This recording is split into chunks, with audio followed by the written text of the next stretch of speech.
Boa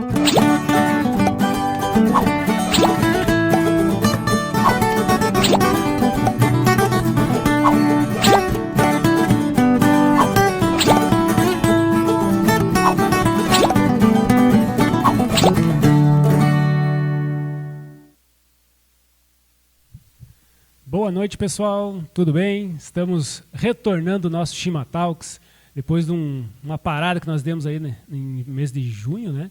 Estamos reiniciando agora com algumas novidades. Amanhã, por exemplo, vai completar 1 ano desde a primeira edição. Alguns daqui talvez acompanharam naquele período lá, né? A gente estava bem no início mesmo, tentando saber bem ao certo o que a gente ia fazer, né? Com o tempo foi mudando, melhorando, aperfeiçoando e chegamos a um formato que estamos aqui hoje, né? Gostaríamos de agradecer o pessoal que veio até aqui, né? Está um pouquinho frio ainda, mas já o pessoal vão ficando à vontade. Tem chimarrão aqui, vão ficando à vontade também. A ideia sempre foi trazer algum tema, né? Então desde o início trazer um tema sobre inovação, empreendedorismo, e que quem não tivesse algum motivo para acessar o Oreo, né, seria um motivador, digamos assim, para vir até o Oreo, né? Então, sempre temos, como eu falei, a cada 15 dias, nas terças-feiras, realizamos o Shima Talks, trazendo temas sobre inovação e empreendedorismo. Não é isso mesmo, Lúcio? Nosso apresentador hoje aqui. Lúcio. Edição especial, um apresentador aí especial, né? A gente tem sempre aí como parceiro do Gil, o Clayton, que hoje não pôde estar presente. E hoje conduzimos junto aí nessa edição especial, agradecendo já a presença dos Talkers, todo mundo que está aí, que amanhã comemoramos 1 ano de Shima Talks. E neste 1 ano já estamos na 3ª temporada. Como vocês podem ver aqui, a gente está passando na apresentação, 3ª temporada de Shima Talks. Uma noite fria, mas comemorativa, né, Gil? Com certeza. Já estamos também na 22ª edição, né? Então, 3ª temporada, então vamos agora adotar esse termo temporada, né, para ficar chique, né? Cada temporada terá uma temática, uma cor, uma identificação visual, né? No caso esta é uma cor azul bonita lá. O Gil tem uma particularidade com essa cor, né? A gente acabou... Com certeza, eu gosto. Não falamos de política, nem de futebol, nem de religião aqui, né? Mas a o cor azul, vocês entenderam o que significa aí, né? Tá certo. E sempre nós realizamos a transmissão, né, o evento aqui, em agradecimento aos nossos mantenedores, então a FAPESC, né? Temos também a Prefeitura aqui de Lages. Como apoiador, nós temos a Imagem TV, né, que faz toda a transmissão, o Sebrae, que nos cede essa sala aqui, sala do Serra Lab, né? E agora uma novidade também, o nosso novo apoiador, o Matinbox, né, que vem aí com algumas novidades no mercado, uma startup que trabalha com um clube de assinante para erva mate, né? Então, quem busca uma linha premium de erva mate, né, o pessoal aqui estão oferecendo. O Lúcio vai mostrar daqui a pouco, né, um kit que, para quem está aqui, é um diferencial. Vamos fazer o sorteio desse kit aqui, né? Então, a Matinbox entra agora como um grande apoiador. Ainda a gente está trabalhando, né, na melhoria do nosso equipamento técnico, mas a transmissão vai ser realizado a dica do dia. Então, sempre a dica do dia, do evento, no caso, é um oferecimento do Matinbox.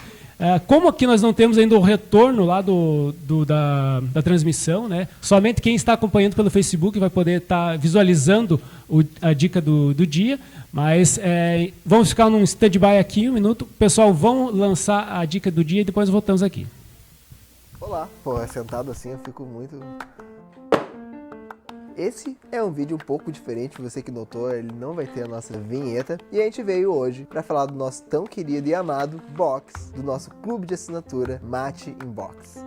O Mate Inbox é um clube de assinatura que leva todos os meses na sua casa uma nova experiência com erva mate. A cada mês, você encontra um rótulo selecionado com características diferentes. Num mês pode vir uma erva defumada, no outro mês uma erva moída grossa, moída tradicional, nativa, orgânica, com uma granulometria diferente, com um tempo de descanso diferente, com formas de plantio e formas de produção diferente, e tudo isso altera o sabor. Além disso, dentro do box também vem um pacote muito especial, que é o nosso blend. É produzido pelo Mate Inbox e é feito para combinar com a erva mate selecionada de cada mês. Ele é feito de uma erva cancheada, que é a primeira quebra da folha da erva mate, então tem uma granulometria maior, tanto de folha quanto de palitos. É uma erva fresca, suave e um pouco difícil de encontrar nos mercados convencionais. No nosso informativo, além de ficar sabendo sobre histórias e curiosidades da erva mate, nós informamos a origem da erva selecionada do mês. E para complementar a experiência do box, nós enviamos um brinde surpresa. Quer saber qual vai ser o próximo? Assina o Mate Box. Acompanhe nossas redes sociais e até o próximo vídeo. Tchau, Noso. Tchau. Tchau.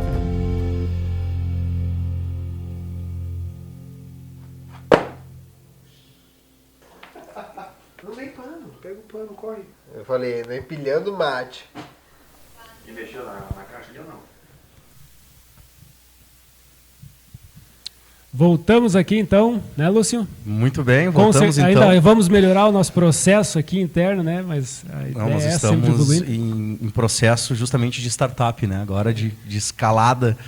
E nas próximas edições o pessoal que vai estar presente aqui também vai poder ter acompanhado essa dica que nós já conhecemos, que é um vídeo apresentando o que é a Mate Box, mas nós aqui fora do ar continuamos explicando. Mas passando para todo mundo então, é um clube de assinatura de erva de chimarrão, conforme foi explicado no vídeo. Ao final, os talkers, inclusive, ganharão um blend, que é um acompanhamento deste kit, que nada mais é do que uma seleção de erva de chimarrão moída grossa, que complementa junto no mate. Antes de apresentar os talkers, só para saber, tem o hábito de tomar chimarrão, o pessoal aqui? Então, será um presente bem-vindo. Nesse kit, então, nós teremos um blend, conforme a gente comentou, e uma erva mate, que todo mês é uma edição especial, que é... Obrigado. Que é escolhida pelo pessoal da Mate Box. Ao final, todos que estão aqui terão a oportunidade de participar de um sorteio, inclusive, de um kit desses do Mate Box. Não só hoje, mas em todas as edições, agora nessa nova parceria que a gente fez, né, Gil? Claro. Aqui, a caixinha. Para você que tem interesse, esse box chegará na sua casa, já fazendo um merchan ainda para o pessoal que está nos acompanhando, uma startup de Florianópolis, que também é do Sinapse da Inovação, e eles estão com esse projeto já tem mais de ano, e agora em parceria junto com a gente aqui do Chimatalks. Legal. Eu quero ganhar um kit desse ainda, hein, Gil? Com certeza. Esse vale o sorteio. Para quem quiser participar aos sorteios, é simples, só faça a inscrição, né? Fazer o check-in ali no final e venha até o local, né? Então, vai ser um privilégio, né, de quem está aqui continuar o bate-papo depois quando finaliza a transmissão e também concorrer a esse brinde, né? Então, que é um brinde bem interessante. Vale lembrar que é só para o pessoal que está presente, só para quem faz a inscrição e vem assistir presencialmente. Isso. Ou seja, já tem uma chance maior, hein? A gente tem uma limitação aqui de 33 vagas.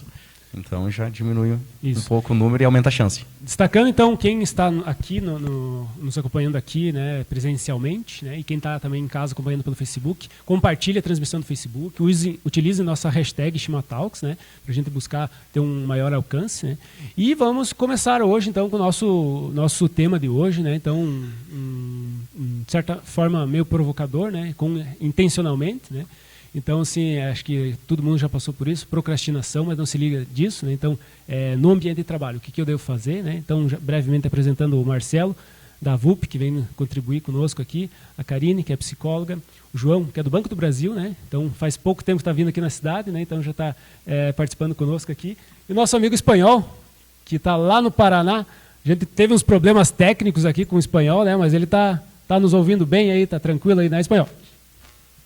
Então tá, vamos começar então, né? Como eu falei, funciona de uma forma bem simples, para quem está vindo a primeira vez, vemos bastante rostos novos, né, Lúcio? Isso é bom. Então esse é um dos grandes objetivos, né? A gente trazer novas pessoas para entender o que é o Oro, participar de vários eventos que acontecem. E temos a semana inteira de eventos, né? Começando pelo Chimatalks hoje, amanhã tem edital do Centelha, tem na quinta-feira um participante da Microsoft, vai falar sobre a inteligência artificial, então podem acessar o Orion, está disponível, né? E hoje, como eu falei, vamos tratar do assunto procrastinação, né? E o que fazer no ambiente de trabalho, né?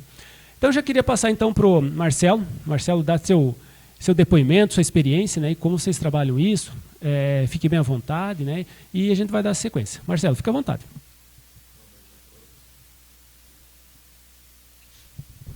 Boa noite. Meu nome é Marcelo, eu sou diretor criativo do Estúdio Avulp. Somos uma empresa especializada na área de conteúdo visual, muito voltado para a área de animação e ilustração. E, enfim, o tema é muito interessante para o setor criativo, muito para quem trabalha com arte e design, principalmente porque as pessoas têm um senso muito abstrato disso. Assim. É uma relação, principalmente a área visual, uma relação que a maioria das pessoas, quando precisam de projetos, por exemplo, o Matching Box está aqui como um bom exemplo do que um projeto vai demandar de processo gráfico, criativo, da área informativa, mas as pessoas têm uma síndrome muito de achar que é um processo um pouco abstrato, assim, simplesmente criativo e ponto final. E essa relação do período entre a procrastinação, vamos dizer assim, e a praxis do fazer dentro do método de trabalho, geralmente é um tema muito interessante, assim, porque para empresas da área criativa, a gente tem que ter os mesmos métodos clássicos, né, de organização e de processos internos como uma empresa precisa, mas passa-se por processos que a gente costuma muito dizer a importância do processo da praxis da pré-produção do projeto, né, de entender dados, de entender como que é comportamento de cliente. Então, passa por um período de pesquisa que muitas vezes parece moroso e que muitas pessoas confundem com a procrastinação, né, de não estar exercendo mesmo a função de produzir, mas depois você tem uma melhoria no processo de produção, né? Então, para o setor criativo, o tema ele é muito abrangente, porque até para a visão do empreendedor, no mercado atual, que as pessoas precisam de muita relação de visão de experiência com o produto, essa experiência passa pelo quê? Por análise e tempo de análise. Então, esse período entre usufruir de processos, serviços, aplicativos, novas tecnologias, empreendimentos novos, vão precisar também de ter esse feedback do que o usuário e o tempo do usuário.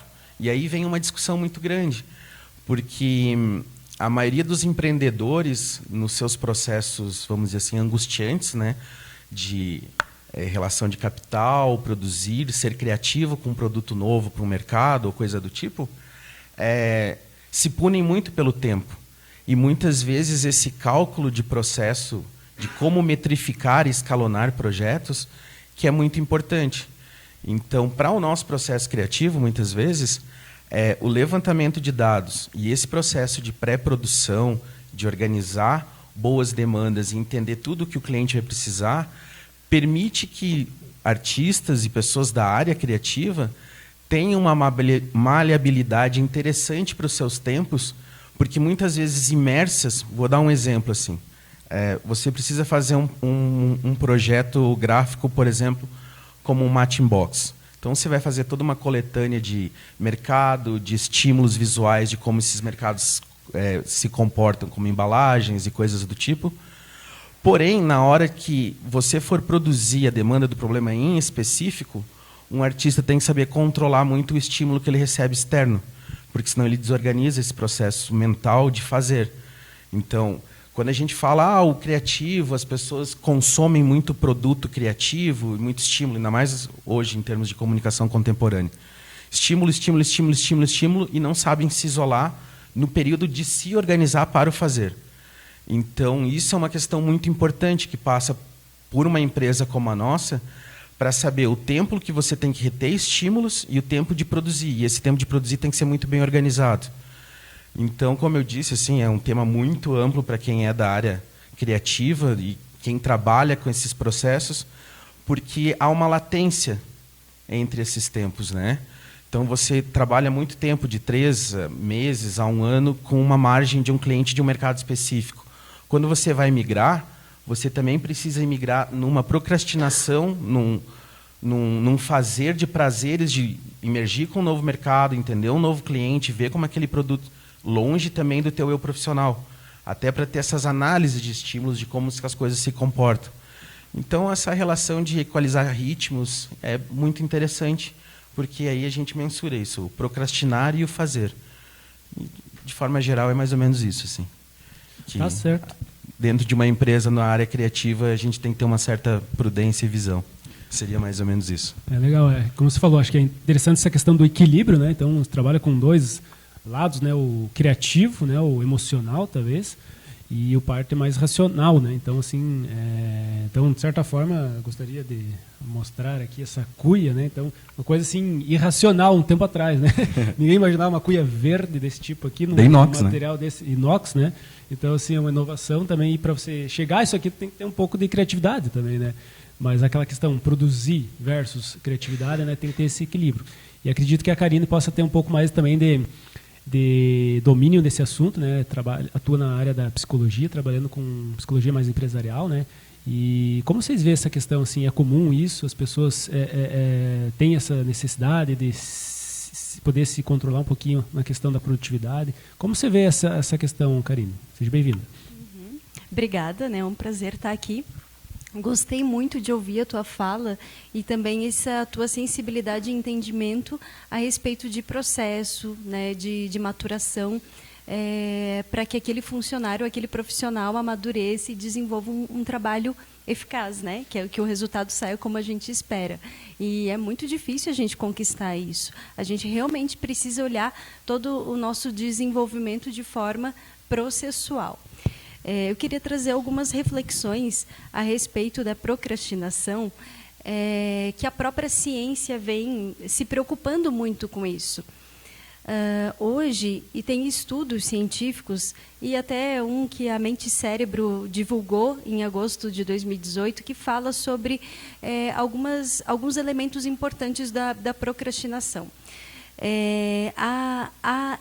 Eles comentam que existe até um fator possivelmente genético, para que a gente haja e se comporte dessa forma, adiando alguma tarefa que é importante, que é prioridade. E a procrastinação, ela não está ligada só a você adiar e não fazer nada, mas ela também está ligada a você se ocupar de várias funções, mas que não são importantes naquele momento. Então, assim, se eu perguntar para todo mundo aqui, quantas vezes vocês checaram o celular de vocês durante o dia todo? Provavelmente várias vezes. Às vezes você está fazendo uma tarefa, passa para outra porque você quer ir ver quanto que está o dólar, porque tu enxergou ali. Mas, na verdade, você nem vai viajar, mas você já começa a ver ali, depois passa para uma propaganda, né? Isso acontece. E aí você vai criando uma série de distrações, né? O criativo que sai do padrão, ele tem uma tendência a se distrair facilmente, né? E a partir disso, né, em que a gente considera que provavelmente a nossa genética ela faz com que a gente se caracterize dessa forma, né, adiando, está ligado a um histórico do homem em que ele na hora que ele ia recolher uma maçã, né, na época, né, lá do homem primitivo, vinha um bicho para atacar e ele podia morrer. Então, ele era obrigado a mudar o foco dele. Então, diz que a gente carrega essa bagagem aí, fazendo com que a gente tenha várias outras atitudes ali, perdendo o nosso foco. Então, um dos apoios nesse processo de procrastinação é realmente a gente começar a dar uma respirada, porque quando a gente fala dessa bagagem do homem que deixa de colher a maçã para fugir do bicho que ia comer ele, que poderia matar ele carrega uma carga de ansiedade, né? Então, ele pode estar configurando o corpo dele, a mente e o funcionamento cerebral dele de forma em que ele sente medo excessivo. E aí, quando o cérebro, se tratando do funcionamento cerebral, quando o cérebro está configurado no campo do medo, ele vai disparar a noradrenalina, que é um neurotransmissor, que vai fazer com que você fique tenso, o teu corpo vai começar a reagir de forma dura, né, tensa, e você vai ficar com aquela respiração curta, né? Aquela respiração que nem é uma respiração correta, saudável. E aí tudo isso está associado a tenho prazos, tenho questões para cumprir, o mundo moderno vai cobrando tudo isso. E aí a gente, disparando a noradrenalina no corpo, a gente baixa o nosso sistema imunológico e aí a gente causa uma série de problemas, não só mentais, mas físicos também. Então é bem complicado tudo isso que está acontecendo com a gente e muitas vezes, muito além de uma solução mágica, a técnica para acabar com a procrastinação, a gente também precisa compreender esse processo, né? Como que o nosso corpo reage frente aos estímulos, né? Vocês já ouviram falar sobre mindfulness? Então, essa é uma alternativa muito simples, um recurso muito simples, que é a gente realmente parar para respirar, e eu proponho e desafio vocês a fazerem isso, dar uma respirada profunda, umas 10, 20 vezes, e aí você começa realmente a focar no teu momento presente e perceber a importância de focar naquilo que é fundamental. Então, eu quero inicialmente propor esse desafio, né? E dizer que sim, nas empresas percebo muito esse comportamento procrastinador, apesar de eu não trabalhar atualmente atendendo empresas que traz esse aspecto da criatividade tão evidente, mas isso acontece. Legal, Karine. Obrigado pelo teu depoimento. Fiquei curioso nessa técnica aí. Confesso que não conhecia, mas vou tentar buscar entender um pouquinho mais. Vindo numa linha um pouco mais de grandes empresas, né, e um setor financeiro, que acredito que deve ter muita atenção, porque lida bastante com recursos financeiros e dos outros, né? Então, assim, acho que essa questão do descuido, né, deve ser uma questão bem trabalhada, né? Então, o João poderia nos trazer esse relato de como vocês trabalham isso no banco, né? Eu aproveito também, você está chegando há pouco tempo em Lages, né? João, o que você tem a contribuir para nós? Então, uma alegria muito grande estar aqui hoje. Eu fiquei muito feliz com o convite, né? Na verdade, eu confesso que quando eu vi o tema, me causou algumas reflexões bastante interessantes, porque ele é um tema extremamente atual, mas ele também não é tão atual assim, né? Como a Karine falou agora, desde lá dos primórdios da humanidade a gente convive com esse tema, né? Deixar para amanhã o que eu devo fazer hoje. Né? Como encontrar uma solução para isso, como encontrar uma forma de resolver isso. Achei muito interessante a forma como a gente sentou aqui na frente, uma área criativa mais para lá, uma área financeira mais para cá. É uma brincadeira, mas são termos assim, são áreas bem opostas, né? Quando a gente trabalha numa instituição financeira, e aí não é especificamente no caso do Banco do Brasil, mas é qualquer instituição financeira, existe uma questão que está dentro do nosso DNA, que é processos. Então, quando a gente fala em procrastinação, né, deixar para amanhã o que eu poderia estar fazendo hoje, dentro de uma instituição financeira, isso acontece um pouco diferente do que numa área de criatividade, numa agência de publicidade ou numa área de criação. Porque o que acontece? Existem rotinas dentro de uma instituição que elas devem ser feitas. E não existe assim, a possibilidade de não fazer. Né? Vou citar assim, um exemplo, né? Uma rotina de segurança bancária, por exemplo. São rotinas que a gente faz todos os dias, antes de abrir, antes de fechar a agência, sem as quais, se não forem feitas, a agência não abre. Não tem como o cofre, por exemplo, abrir sem ter essas rotinas.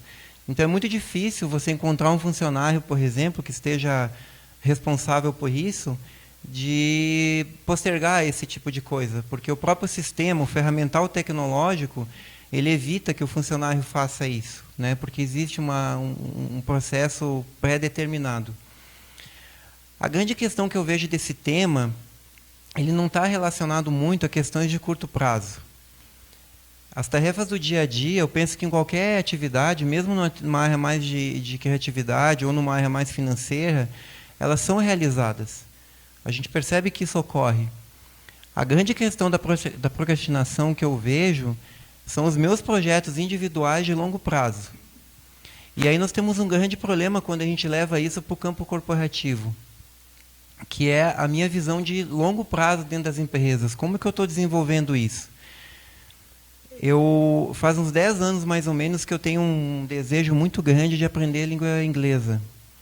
E é aquele negócio, parece dieta que começa segunda-feira.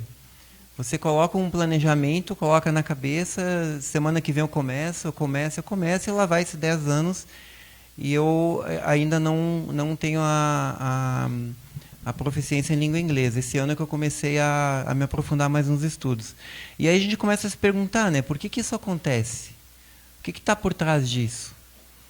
Nós estamos num momento hoje dentro das organizações que uma palavra-chave dentro de uma empresa hoje é a eficiência operacional. Ou seja, nós temos hoje uma quantidade X de recurso e esses recursos precisam dar mais retorno.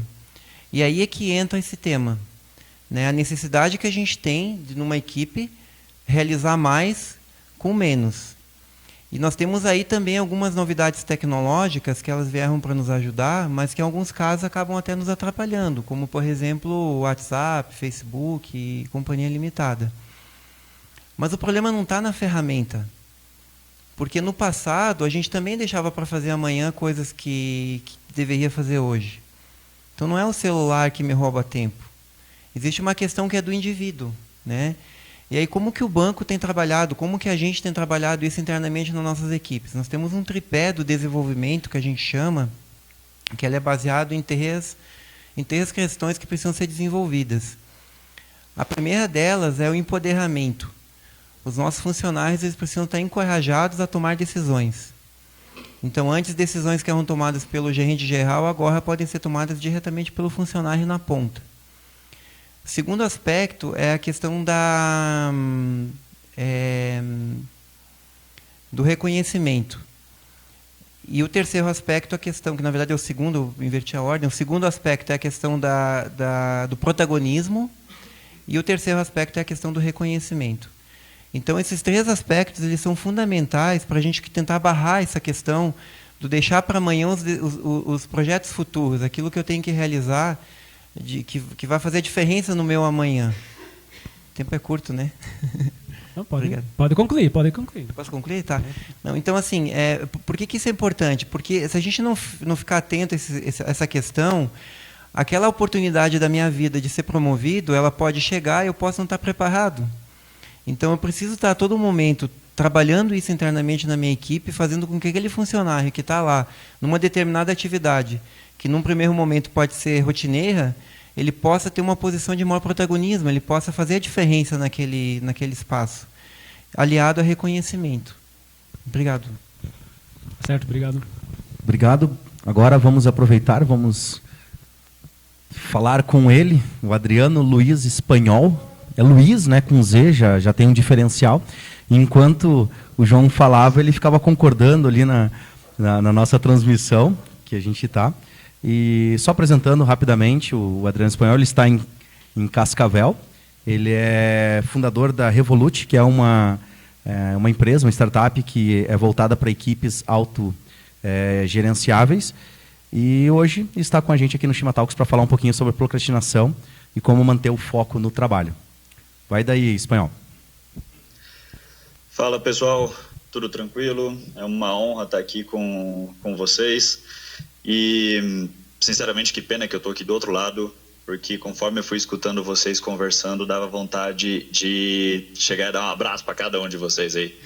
Que a gente trabalha direto aqui com os clientes nossos, essa parte de habilidade de ter foco.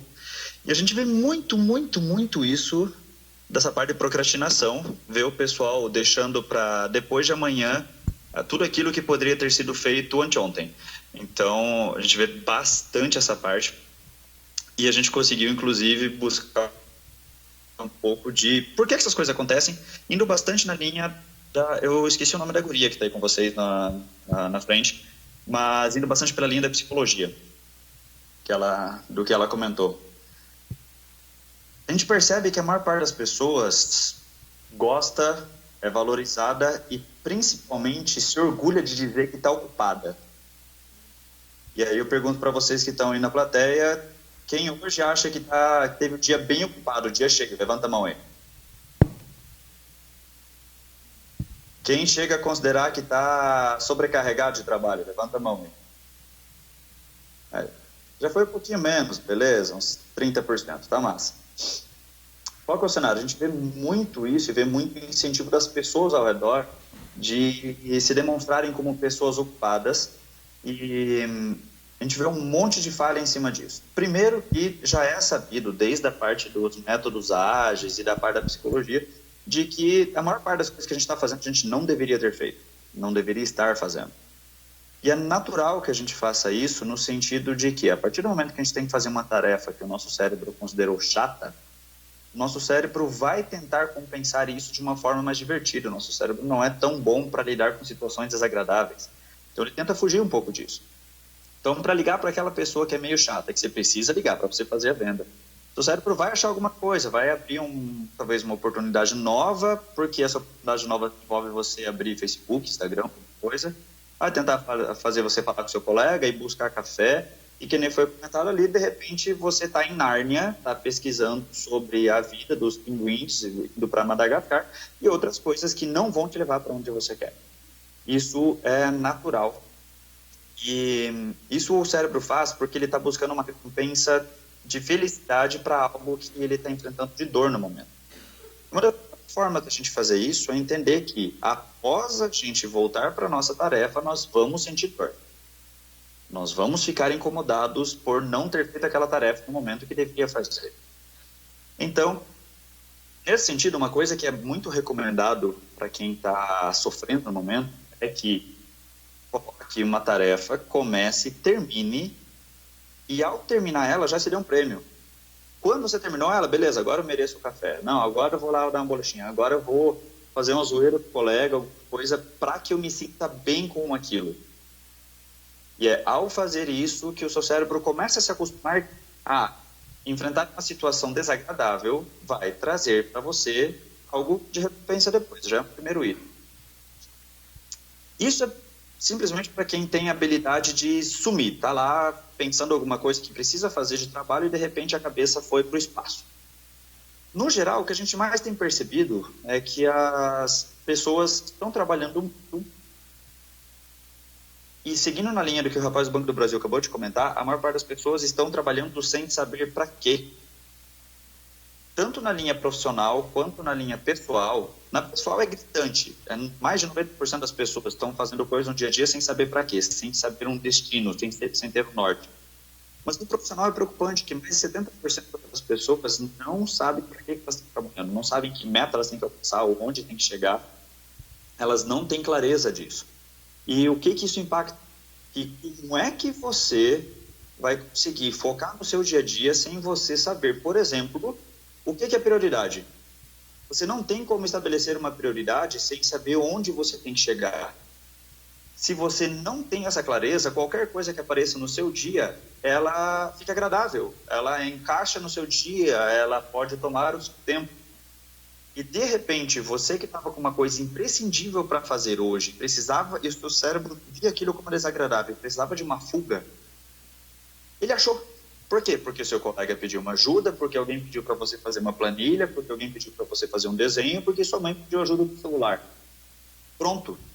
Sua cabeça já voou. A partir do momento que você tem o seu objetivo claro, fica muito agradável, fica muito mais fácil para você estabelecer uma programação para o seu dia. E aqui tem uma notícia bem legal para vocês que até imaginei que a moça psicóloga ia comentar, mas que bom, sobrou para mim essa parte. Vocês não precisam fazer muita tarefa, não. 3 a 5 tarefas por dia já faz milagre. Inclusive, a maior parte das pesquisas de produtividade indicam que só 3 a 5 tarefas por dia já são suficientes. Então, quem fez mais do que 3 ou 5 tarefas hoje, achando estar produtivo, revisa que provavelmente você mentiu para si próprio. Como que você é produtivo com 3 a 5 tarefas por dia, trabalhando no máximo 6 horas? Olha que legal. Desde que essas tarefas sejam somente as que levam você para o seu objetivo. Assim você para de gastar tempo com o que não te leva para lugar nenhum. Quer dizer que você vai planejar seu dia com 3 tarefas extremamente prioritárias que vão te levar para o seu futuro e vai dar tudo certo? Nem a pau. Por quê? Porque o mundo lá fora não vai parar para vocês respeitarem o planejamento de vocês. Então, nesse sentido, é bacana duas coisas. Primeiro, que vocês tenham tempo livre, reservado, simplesmente para tudo que for da BO. Alguém que vem pedir ajuda, alguma coisa que você não pode deixar para depois, alguma coisa que fugiu do seu planejado. Porque se alguma coisa no seu dia te atrapalhar, você já tem esse horário para continuar fazendo aquelas coisas que são emergenciais, que são importantes lá no início. E ainda assim, é importante que você tenha uma segunda coisa, que é uma forma de te lembrar, todo momento, quais são as coisas realmente relevantes. Quais são as coisas realmente impactantes. Tem uma mulher em Cascavel, ela é extremamente reconhecida, empresária de extremo sucesso, e ela tem em cima do computador dela, ela escreve uma frase para ficar olhando toda hora. Eu estou trabalhando ou estou produzindo? E a todo momento que ela está ali, ela bate o olho, ela para. O que eu estou fazendo agora? É trabalho por trabalho ou é trabalho por produção? Isso, fora isso, tem mais uma coisa que é bacana para vocês avaliarem, para vocês conseguirem não procrastinar tanto. Duas, na verdade. A primeira é saber lidar com essas interrupções. Se alguém vem pedir para vocês alguma coisa, alguma ajuda, qualquer coisa, ou o Facebook aparecer, ou veio a notícia, cara, o que eu tenho que fazer agora é mais importante do que isso que eu estou fazendo? E é principalmente aqui que encaixa celular, WhatsApp, Facebook. Cara, o mundo vai ficar te batendo o tempo inteiro. Mas aloca um tempo para isso. Eu tenho um tempo logo pela manhã, às vezes meio-dia, final da tarde, para olhar o WhatsApp. E é ali que eu respondo e dá tempo, e é tranquilo. Você não precisa ficar aventurado no WhatsApp, no Facebook, mesmo que você trabalha nisso. Lide com as interrupções e saiba dizer não para aquilo que não é prioridade comparativo ao norte que quer chegar. Então, por exemplo, ali, o rapaz do Banco do Brasil está com dificuldade de estudar inglês. Mas talvez ele não esteja vendo onde que esse inglês vai levar ele para o futuro. Não está conseguindo elencar isso com um resultado imediato, ou próximo, ou para a vida dele. Quando você começa a fazer esse tipo de controle no dia a dia você já vê resultado de ter feito o que precisava. No dia a dia você já fica feliz por ter terminado. Você pega um dia, faz 3 coisas bem importantes, entrega, cara, você fica felizaço, porque você terminou aquilo que precisava fazer. O dia que você conseguir fazer isso em 4 horas, você merece sair no meio do expediente e falar, pessoal, valeu, se ferrem aí que eu vou ir tomar um café, vou tomar um cappuccino, vou comer um pastelzão, por quê? Porque eu terminei minha pauta. E você vai ficar muito bem com isso. E o que vai acontecer no outro dia? Você vai vir de novo e falar, eu vou fazer as coisas chatas que eu tenho que fazer. Porque eu quero mais um pastelzão com um cappuccino depois, porque tá massa. Estou conseguindo render. Última coisa que vocês precisam elencar é o seguinte. Não está na ferramenta, não está no WhatsApp, não está em lugar nenhum, está em vocês. Então, se vocês puderem, todos os dias, verem uma coisa onde vocês erraram, onde vocês enrolaram, onde vocês procrastinaram, onde vocês perderam o foco, pega essa uma coisa, escreve, anota, faz alguma coisa para você lembrar. Ó, isso eu preciso lidar, isso eu preciso aprender, isso eu preciso melhorar em mim. Faz isso que vocês vão conseguir ter uma melhoria muito, muito melhor na procrastinação de vocês. Certo? A hora que vocês perceberem que vocês estarem em Nárnia, escreve o que está na parede lá, onde que você precisa chegar, ou vê se você está produzindo ou rendendo, e volta para aquilo que você precisava fazer. É chato, mas é ainda mais chato você lembrar daqui a 3 dias que você devia ter começado a fazer essa tarefa chata lá na sexta passada. Certamente. Obrigado, Adriano Espanhol. Seguindo nesse link, a gente já pode estar, na sequência, reabrindo aos talkers. A gente já estava perguntando, posso reafirmar algumas informações? Claro que sim. Obrigado, Espanhol, pela contribuição. Agora nós, então, abrimos aos talkers. Antes, eu acredito que o Gil tem alguns recados paroquiais. Aí a gente está acompanhando também, junto a vocês aqui pela transmissão no Facebook. O pessoal está participando bastante, né, Gil? Bacana a participação do nosso pessoal que está online. Estamos com a casa cheia hoje aqui, com o Serra Lab lotado. 32 pessoas, isso? O pessoal da produção confirmando. Então, teremos de 1 a 32 depois para fazer o sorteio do Kit Box. Gil, manda um recado para a galera e manda um alô aí para o pessoal que está elogiando a nossa transmissão e está acompanhando. Quem esteve aqui pôde perceber também que eu estou com o braço um pouco cansado aqui, né, por digamos assim, uma gambiarra que tinha que fazer aqui, né, mas Funcionou 100%, o pessoal está confirmando, então válido, né? Agradecer o pessoal então que estão acompanhando, o Matheus está nos acompanhando aqui, nosso residente aqui do Orion, o Selen, lá da Mate Box, lá de Florianópolis, nos acompanhando também, mandando alô, dizendo que tem que vir mais para Lages, e venha mesmo, tem muita coisa boa acontecendo aqui. O Wellington Borba, dizendo que é fantástica essa explicação, né, de recompensa do cérebro, né? Então coisas mais da parte assim, mais intuitivas, né? Então isso é muito legal. O pessoal que estiver no Facebook pode já mandar perguntas, a gente vai passando aqui. O pessoal aqui também que estão presentes, se quiserem já levantar a mão, aí a gente vai circulando os microfones. Quiser dar uma contribuição, uma dúvida, uma questão ali que vivenciou, enfim, fique à vontade. Pessoal, querem contribuir com uma coisa, uma colocação? O pessoal foi só falando, mas fique à vontade. Karine já havia solicitado ali, né, Karine? Eu vi que tu ficou concordando também juntamente com o espanhol algumas falas, né? Em que sentido ali que você se identificou com a fala dele? No aspecto mais psicológico, comportamental, em que sentido? Gostei muito das contribuições. Gostei muito das contribuições dele. Opa! E existe até o reconhecimento do termo do TC, que é tempo comemorado. Que realmente, quando a gente passa a comemorar por tudo aquilo que a gente realizou e a gente se dá de presente uma recompensa, a gente vai disparar a dopamina no cérebro. Então, a gente tem a sensação de bem-estar. E o que eu queria contribuir na fala dele, nas questões que ele trouxe como exemplo, é a questão da nossa cultura de ser autopunitiva. Vocês são punitivos com vocês mesmos? Sabem identificar o que isso significa? É a gente ter aqueles pensamentos, que às vezes está até no campo do inconsciente, tá? A gente nem tem muito claro que a gente faz isso, mas automaticamente no dia a dia a gente vai alimentando.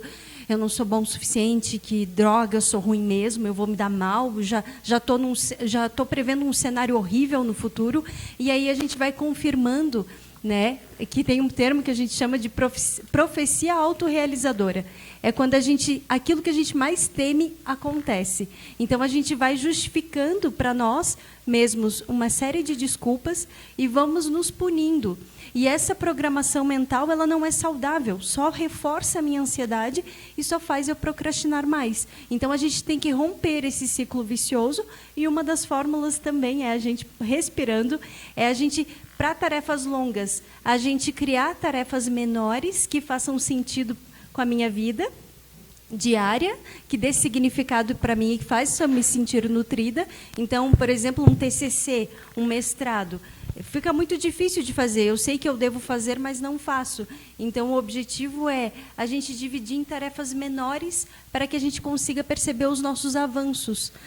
E aí, claro, parando e conseguindo reverter esses pensamentos punitivos que fazem tão mal para a nossa saúde. A princípio seria isso. Quando eu lembrar de mais coisas, eu falo. Eu queria fazer um cruzamento no que foi conversado, de forma geral, assim. Adriano, né, e a Karine, eles colocam coisas muito voltadas para o intrapessoal, né? E, desculpa a sua graça, João. O João é gerente do Banco do Brasil, né? O João coloca uma coisa interessante, assim, que passa por muito processo hoje empresarial e industrial, assim. Hoje, as pessoas que estão ligadas a grandes marcas, vocês percebam que há uma reversão de valores hoje em dia. O diretor, o CEO, o gerente, o grande gestor hoje e o chão de fábrica, o operacional, passam por reversões de valores hoje. Então, o que eu acho interessante de ser refletido aqui entre o lado intrapessoal e um lado um pouco mais macro, voltado a empresas grandes, ou até as pequenas, porque o que as grandes praticam seria muito saudável que as pequenas praticassem, pelo menos como autorreflexão, em termos de saúde processual interna, é que o seguinte, com a reversão de valores entre gerências e gestores terem que refletir mais o que a praxis do operacional faz, significa que nós estamos revalorizando a parte humana do produto. Por quê? Porque antigamente, com o empoderamento do gerente, do patrão, esse chão de fábrica não tinha uma conversa acessível com o que eu estou fazendo e por que eu estou fazendo, porque era uma ordem de cima para baixo. Agora, Quando o alto escalão começa a perceber que quem faz o produto é que realmente tem o empoderamento de falar sobre o produto e deter aquela marca em termos de qualidade, de processo, e essas partes começam a conversar, o que a gente volta para o intrapessoal? Que as pessoas são cada vez mais exigidas de como se autogerenciar. Porque eu não tenho mais um patrão me mandando de cima para baixo e coordenando o meu horário fixo do que eu tenho que fazer ou não. Até porque as grandes empresas hoje começam a refletir do que esse robozinho operacional fazendo só aquilo que de cima para baixo manda, não tem mudança de qualidade de produto. Então, o que acontece com isso? A minha dica de perceber isso no intrapessoal e nas empresas é o escalonamento de processo voltado à doutrina de treinamento nos processos. Porque o que se fala psicologicamente que culmina em poucas coisas é que isso é muito pessoal, mas como solucionar esse pessoal se dá que um pouco dentro de um setor de uma empresa eu não sou mais um operacional, mas sim sou um gestor, um analista de um departamento e que tem que se relacionar com mais hierarquias dentro de uma empresa. É que as pessoas treinem a escalonar seus processos. Vou dar um exemplo. Quando o Adriano cita sobre a parte de 4 ou 5 processos num dia, um artista, geralmente, vou dizer assim, pegar estúdios como DreamWorks, Pixar ou Disney, para todo processo que você faz, você tem mais de 12 processos de correção para cada passo. Então, por exemplo, vou dizer um personagem clássico de qualquer filme blockbuster do cinema hoje, são de 30 a 100 pessoas para cuidar de um único personagem. Por quê? Textura, cabelo, luz, movimentação, expressão, voz, tudo o conjunto da obra é muito grande. Então, o que acontece com esse grupo de pessoas? Treinam fixamente todos os dias da mesma forma, até que o complexo se torna fácil. Aquilo que dependia de muito músculo começa a ficar leve. E esse processo de escalonar essas medidas, o que serve para vários tipos de empresas e mercados diferentes? Hoje eu entrego pãozinho em tantas distribuidoras, ou faço sanduíche congelado para posto de gasolina. Em quanto tempo? Quanto custa? Os dados de se analisar isso é que vai permitir com que a empresa tenha esse tempo criativo ou de, vamos dizer assim, de procrastinação, de autoanálise, dizer assim, não, agora a gente fez a nossa etapa. Mas o que ela está reverberando em termos de dado e análise? Por quê? Porque quanto mais o resultado foi treinamento, e aí vem muito para a psicologia, ação, reação, ação, reação, ação, reação, para as pessoas doutrinarem a ter seus tempos, porque o que acontece muito com a autopunição? As pessoas veem um problema emblemático nos seus dias. Eu não consigo fazer isso de manhã, de tarde eu opero assim, e aí passa por muita teoria. Vou usar o aplicativo, vou fazer tal coisa, vou usar tal método e tudo mais. Mas não cria metrificação e escalonamento do que está usando. E aí é tipo, eu fiz isso usando tal coisa. Diminuiu ou aumentou o teu tempo? E essa autorreflexão sobre os produtos mais básicos que uma empresa ou uma pessoa como objetivo pessoal possa alcançar, se não forem treinadas nessa forma de saber qual é o tempo, o resumo de todo mundo que está aqui conversando ou está aqui prestando atenção em alguma coisa interessante, por quê? Porque seu tempo é dinheiro. É aprendizado, é conteúdo, é experiência para voltar para alguma coisa que eu faça melhor. Então, assim, esse tempo de estar aqui e colocar em prática, vamos dizer assim, a grosso modo que eu falei sobre treinamento e processo, te vale a 10 mil palestras sobre gestão de tempo se na praxis você não mede o que você está usando do que você está aprendendo? Então, quando eu digo assim, em termos de arte, é o que a pré-produção de uma arte qualifica você ter um tempo saudável de produzir. Exemplo, uma pessoa está fazendo um texto, ela vai fazer uma coleta geral do que o texto abrange. Ritmo, tema, aí na hora de escrever, ela metrificar o tempo. E quantas vezes ela vai fazendo isso até que o tempo diminua, aí é um treinamento. Aí é vivenciar mesmo a melhoria da qualidade de gestão de tempo. Performar, senão, né? Performar, né? Exato, porque senão você fica muito no campo do hipotético, assim. Então, o meu insight foi isso, entre o lado do pessoal e do mais psicológico. E do que o João colocou, que as grandes empresas necessitam mesmo, que é uma reversão de valores que de várias empresas multinacionais passam hoje, é reversão de valor pessoal, saber se analisar do que eu estou fazendo em grupo, em equipe, mas de que jeito hipotético a gente chega na empresa e fica tagarelando. Não, tem que planilhar, tem que colocar tudo em números, ver tempo, sobretudo, e o custo e o retorno do que estudar. Isso é a mesma coisa que alcançar um objetivo pessoal, né? Bacana. Então, vale uma pergunta com uma resposta bem objetiva, Marcelo. Estimular um criativo a pensar com pressa, bloqueia ou não esse processo? Isso vai muito depender dessa quantidade de dados ou de como a pessoa estimula. Tá. Então, essa reação... Mas o ideal é não forçar um criativo a pensar, a produzir rápido. Não. Preciso disso para agora. Não, porque é saudável, assim. Correto. Porque esse criativo tem que atuar no mercado e esse mercado tem seu tempo e tem seu custo. Então, se eu não souber como interlocutar esse tempo de como ele reage, porque em alguns momentos, sim, ele vai ter que reagir sob pressão. Então, dizer que não é saudável, legal, não é muito adequado para esse profissional ter um bom perfil. Bacana não deixar para depois, né? Temos uma participação. Emerson? Boa noite, pessoal. Tudo bem? Me chamo Emerson. Atualmente estou como Head de Startups aqui dentro do Orion Park. E minha percepção com relação à procrastinação e produtividade vai de encontro ao que os talkers estão falando, mas eu quero fazer alguns contrapontos aqui.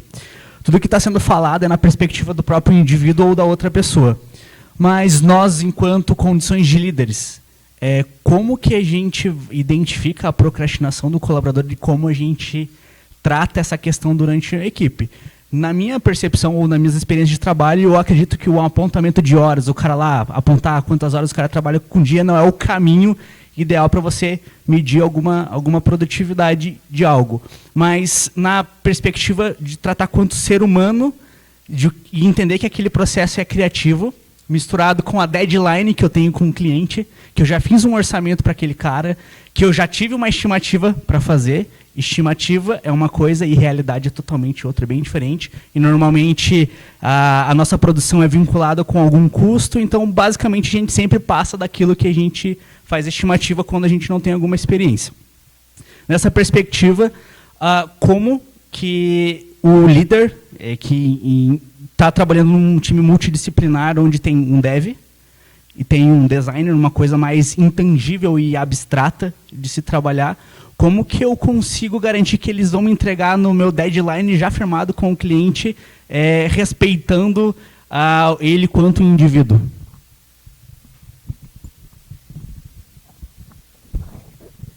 Alô? Alô? Adriano, pode falar. Adriano. Eu vou fazer agora, nessa parte, bem o contraponto, bem o meio termo entre a parte de psicologia que a gente estava comentando e a parte de processos que o rapaz acabou de comentar, esqueci o nome dele, desculpa. Você não consegue fazer uma estimativa correta na sua primeira execução. Não existe como fazer isso. Então, a partir do momento que você combinou um horário com um cliente, uma quantia de horas para uma execução, na primeira vez que você faz, você está tomando por base a sua experiência, aquilo que você fez, e você está assumindo que a sua equipe tem a mesma produtividade. Porém, quando você começa a ter mais trabalhos com essa equipe, quando você começa a trabalhar mais nessa linha, você começa a ter bem melhores indicadores de processo, ou uma percepção, se você não tiver indicadores, uma percepção dos processos, conforme foi comentado ali. É o processo que faz a mágica. Qual que é a questão? A gente tem muito essa visão de que se eu faço algo em 2 horas, a equipe também vai fazer em 2 horas, e que eu vou gastar as 8 horas do dia em produção. Isso é uma mentira descabida, inclusive é juridicamente indevido. Não sei se vocês sabem, mas tem vários setores onde a regulamentação é de que a cada hora o profissional precisa ter 10 minutos de descanso. Praticamente nenhuma empresa sugere isso, embora o Pomodoro já ajudaria nessa parte. Conforme a gente começa a considerar o seguinte, não é tempo de trabalho que corresponde a resultado, mas também não é pressionar o tempo, vamos pegar ali para uma linha de Scrum, de métodos ágeis, como é que a gente conversa com o cliente, entrega a primeira prioridade e na primeira semana já aprende sobre nossa equipe, traz para o cliente essa percepção de que foi isso que a equipe conseguiu produzir na semana e também traz para o cliente a percepção que, independente da quantia de horas contratadas, dentro dessas horas nós precisamos fazer o que é mais importante. Então, cliente, por favor, você me deu o norte do que é o mais importante. para que a gente faça o nosso trabalho interno, pessoal, em processos, de conseguir focar no que dá mais resultado, mas nos dê você o norte, para que a gente não fique tanto perdidos na nossa própria bagunça de procrastinação, quanto na eventual sua bagunça de ficar mudando as coisas de última hora, que também vão impactar a equipe. Então, eu vejo que nesse ponto, a partir do momento que você começa a lidar com o cliente externo, é muito de processo, desde que respeitando o conhecimento de que a cabeça humana vai parar uma hora, vai fritar, vai cansar, vai precisar dar uma relaxada. Beleza, vamos tomar aí que seja de 5 a 6 horas de trabalho criativo útil por dia. Assim, dá para fazer muita coisa, desde que as pessoas aprendam sobre si e a empresa aprenda sobre o processo das pessoas. Show de bola. Alguém quer contribuir? Carinho? Dando insight para a tua resposta, entrando dentro da tua questão, tem uma expressão muito clássica assim de artes plásticas que eu gosto muito, que é a seguinte, assim, não existe prisão maior para um artista do que plena liberdade. Se você tem uma criatividade direcionada ou um comprador da tua arte, você tem um caminho de estímulo. Acorde de manhã cedo dizendo assim, faça a sua própria arte. E você vai procrastinar durante semanas e meses tentando encontrar aquele fagulha criativa do que fazer. E aí vem a relação muito interessante de como lidar com essa relação com profissionais dessa área dentro de estúdios ou dentro de empresas. Dentro da relação que você coloca sobre banco de horas versus resultado e tudo mais, há uma chave muito tênue para o gestor perceber o que é um bom funcionário ou não, que é essa responsabilidade com o seu tempo livre. Então você vê um conjunto da obra, assim, pessoas muito talentosas que executam aquilo que fazem de forma sublime, porém não trabalham muito bem em grupo, não sabem se correlacionar. E dentro da tua resposta de um trabalho multidisciplinar, o que acontece? Bons negociadores. Pessoas que sabem verbalizar aquilo que fazem, sabem negociar bons prazos com os mercados mais abstratos ou diferentes de si, ou profissionais operando em áreas multidisciplinares diferentes. Então, aí conseguem ter um bom conjunto da obra. Pessoas que muitas vezes se punem ou se autopoliciam para não querer passar vergonha porque eu preciso de um prazo maior, ou eu fui muito rápido no que eu fiz, então talvez eu vá rever de novo para que o trabalho fique melhor, acabam criando muitos entraves internos de empresas ou de startups ou de coworkings de trabalho. Então, a grande relação da tua resposta, sendo objetivo, é uma maturidade desse indivíduo com relação a essa gestão do tempo. Porque a gente, a priori, está falando disso, como a pessoa consegue, no seu tempo livre, eu te dou resultado. Agora, se durante o período do trabalho eu estou fazendo yoga e os caras estão se matando de trabalhar, eu estou andando numa bicicletinha ergométrica dentro do escritório e os caras estão se matando de trabalhar, se não faz diferença isso, tudo bem. Só que tem um denominador disso, que eu sou muito bom no meu tempo livre, em qual quantidade de pessoas operando juntas. Então, tem pessoas que conseguem traçar seus tempos livres muito bem, mas não conseguem traçar esses tempos livres em equipes. Então, aí tu consegue ver se bom funcionário ou não, assim, com um certo tempo de execução de tarefas também, para ser um pouquinho mais justo.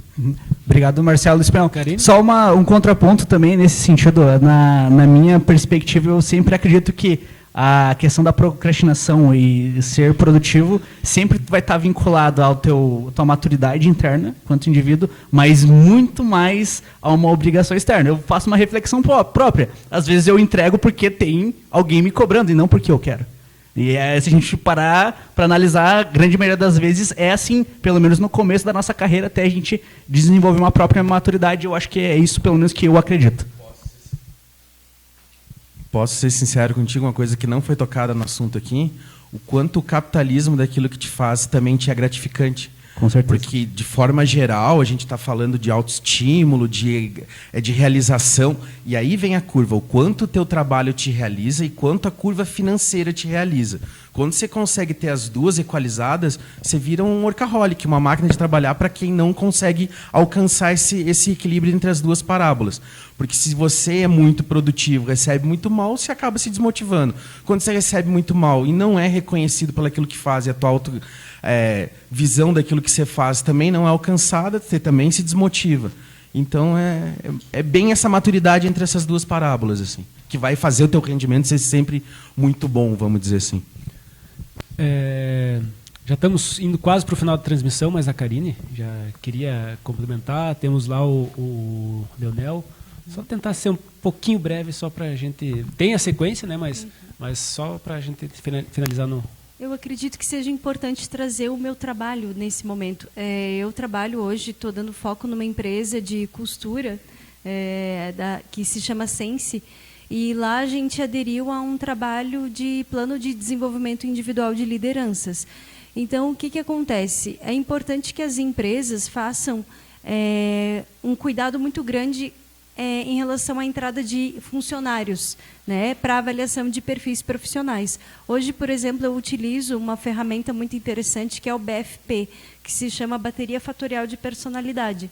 E ela auxilia na tomada de consciência a respeito do perfil do funcionário que vem entrar na empresa, analisando o grau de instabilidade, de vulnerabilidade emocional, a questão de empenho e competência, e se ela tem um grau de ponderação em relação a esses fatores, a questão de abertura de ideias, de liberalismo. Então, a gente tem uma capacidade de analisar vários fatores a respeito da personalidade da pessoa, nível de comunicação, nível de altivez.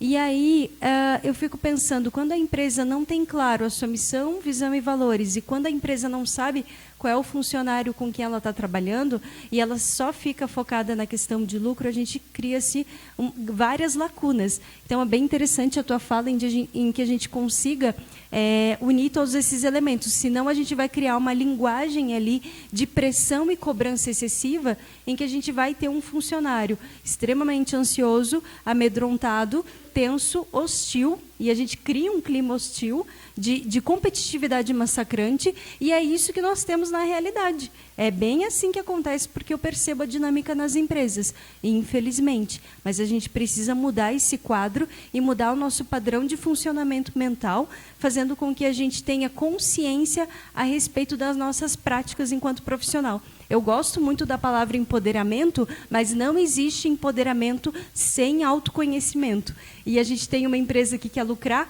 mas esse processo de maturidade emocional, ele não é no mesmo ritmo de um processo intelectual, racional, que é muito mais rápido.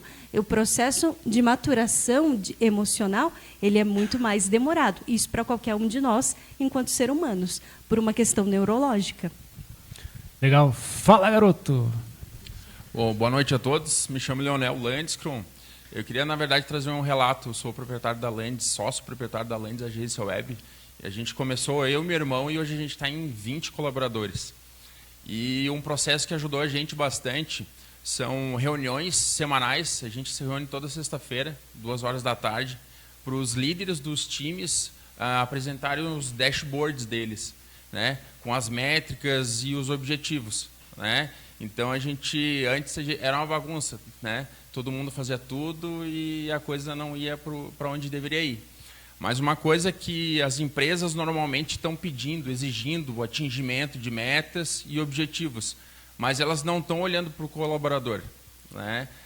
Outra metodologia que a gente colocou dentro da agência, que eu gostaria de compartilhar com vocês, foi o PEP, que é o Planejamento Estratégico Pessoal, né?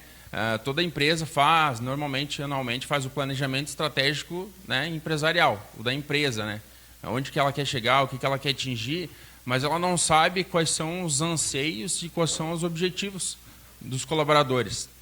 E a partir do momento que nós implantamos o planejamento estratégico pessoal com os líderes e liderados dentro dos times, isso mudou totalmente, porque o colaborador, ele tem um objetivo na vida dele, ele quer crescer com relação a cargo, com relação à parte pessoal, profissional, mas isso aí, se não tiver sinergia, não tiver dentro da cultura da empresa, para que os dois atinjam o objetivo, o colaborador esteja feliz e a empresa também feliz com atingindo os objetivos, as coisas ficam um pouquinho diferentes, difíceis, né, de serem atingidas, né? Mas a gente trabalha mais ou menos nessa linha que o espanhol falou ali. Então, só para contribuir com vocês que o planejamento estratégico pessoal dos colaboradores unido com o planejamento estratégico empresarial tem que ter sinergia de acordo com a cultura para que a coisa funcione.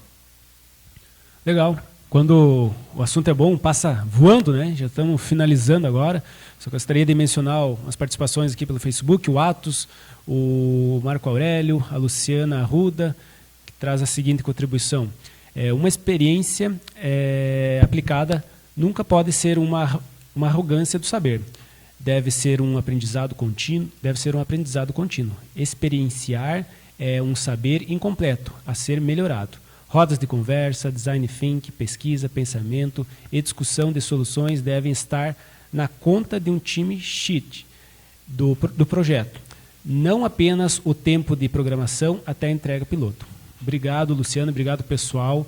Agora nós vamos para a parte boa para quem está aqui, né? Vamos para o nosso sorteio. Acredito, o João puxou o microfone, eu acredito que ele tem uma contribuição aí. Eu só vou pedir para depois do sorteio, porque a gente está encerrando aqui, mas depois, com certeza. Esse, como eu falei, é sempre o diferencial de quem está aqui, né? Então, os próximos que querem ouvir a continuação da conversa, se inscrevam com antecedência. E agora faremos o sorteio, então.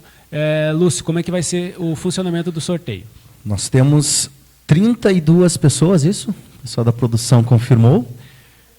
32 inscritos, né? A gente fez o check-in através da plataforma que a gente fez a inscrição. A gente gostaria de fazer algo mais interativo aí, né, Gil? O pessoal que participou, valendo então um kit do Mate Inbox. Já de antemão a gente já vai deixar o blend aos Talkers. Esse é o blend que compõe também o kit. O João, a Karine, o Marcelo. Pessoal, vamos lá. Vai ter É uma questão agora de sorte também, né? Nós vamos sortear. Já temos a relação aí, Afonso?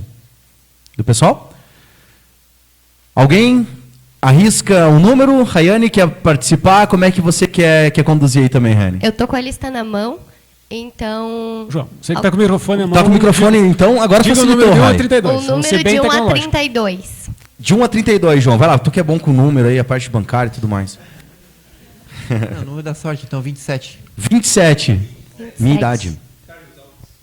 Carlos Alves. Carlos Alves. Tá aí? Carlos Alves. Ali, ó. Ali, vem até aqui, Carlos. Parabéns, Carlos.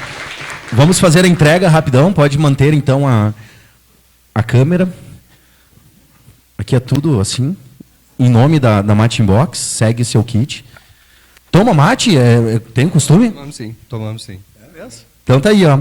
Mostrando pro pessoal, tem uma erva mate, que é a erva mate do mês. Olha aqui, um mate orgânico, inclusive. Uma erva mate diferenciada.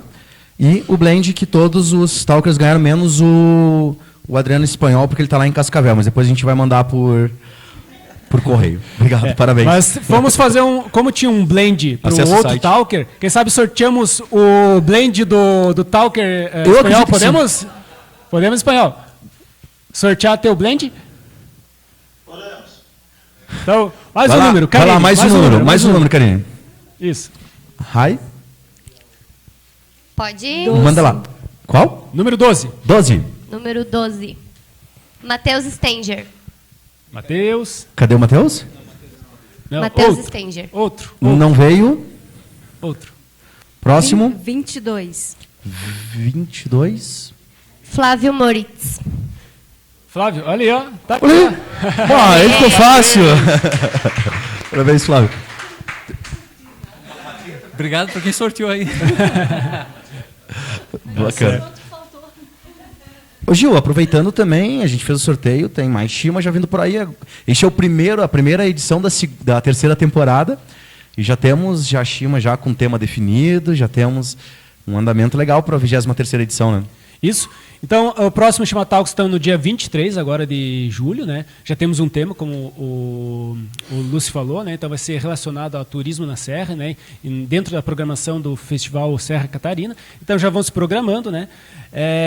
Na sequência do Facebook, ali nós vamos já lançar um link, né, para as inscrições, então o pessoal já pode se antecipando ali, mas segue essa sequência, plit.in/Shima, e a edição, no caso essa será a próxima, coincidência, né, dia 23, edição 23, olha só. Ali, joga no bicho, vamos jogar no bicho. Jogar no bicho. Então sempre agradecemos aos nossos mantenedores, a Prefeitura de Lages e a FAPESC, nossos apoiadores, então o Sebrae, que nos cede essa sala, a Imagem TV, que faz toda a transmissão, e muito obrigado, Miller, que sempre está acompanhando nós, e também a Matinbox agora, né, que faz parte do time aqui, trazendo algumas novidades. E, pessoal, se ficarem interessados nessas cuias bonitinhas que estão circulando, conhecer como que é o funcionamento das assinaturas, acesse lá matinbox.com.br, e é isso. Gostaria de agradecer também a todos os talkers. Nessa transmissão, a gente segue aqui no nosso bate-papo, que é o grande diferencial que a gente fala para o pessoal que vem para cá. Então, inscreva-se na próxima edição do dia 23, 33 vagas apenas. Obrigado, Marcelo, Karine, João. Espanhol, muito obrigado. Espanhol, que eu apresentei ele apenas como empresário, mas ele também é mentor do SW, Startup Week, esteve com a gente aqui em Lages. E especial a todos que estão presentes aqui, né, que se disponibilizaram, que se inscreveram e estão hoje prestigiando pessoalmente aqui o Shima Talks. Vale lembrar mais uma vez que muitos rostos, muito pessoal diferente aqui hoje, não, pessoal novo. Acredito que vale agora a gente se apresentar na sequência para a gente tá se conhecendo melhor. Tem uns que são novos aqui, mas não são tão novos assim, né, Gil? O pessoal a gente já conhece. Gil? Boa noite a todos. Encerre, por favor, agradecendo mais uma vez e seguimos online, via Facebook. Mais uma vez, agradecemos a todo o pessoal que está acompanhando pela Facebook. Nas próximas, se inscrevem com antecedência. Vocês vão ter o privilégio de estar participando, né, da continuidade aqui do Shima Talks e também do sorteio dos brindes aqui. Muito obrigado e até a próxima. Olá. Pô, sentado assim eu fico muito... Esse é um vídeo um pouco diferente, você que notou, ele não vai ter a nossa vinheta. E a gente veio hoje para falar do nosso tão querido e amado box, do nosso clube de assinatura Mate Inbox. O Mate Inbox é um clube de assinatura que leva todos os meses na sua casa uma nova experiência com erva mate. A cada mês, você encontra um rótulo selecionado com características diferentes. Num mês pode vir uma erva defumada, no outro mês uma erva moída grossa, moída tradicional, nativa, orgânica, com uma granulometria diferente, com um tempo de descanso diferente, com formas de plantio e formas de produção diferente, e tudo isso altera o sabor. Além disso, dentro do box também vem um pacote muito especial, que é o nosso blend. É produzido pelo Mate Inbox e é feito para combinar com a erva mate selecionada de cada mês. Ele é feito de uma erva cancheada, que é a primeira quebra da folha da erva mate, então tem uma granulometria maior, tanto de folha quanto de palitos. É uma erva fresca, suave e um pouco difícil de encontrar nos mercados convencionais. No nosso informativo, além de ficar sabendo sobre histórias e curiosidades da erva mate, nós informamos a origem da erva selecionada do mês. E para complementar a experiência do box, nós enviamos um brinde surpresa. Quer saber qual vai ser o próximo? Assina o Mate Box. Acompanhe nossas redes sociais e até o próximo vídeo. Tchau, Anoso. Tchau. Tchau.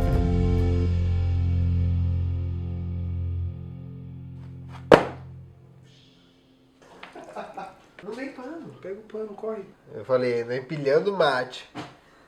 E mexeu na caixa ali ou não?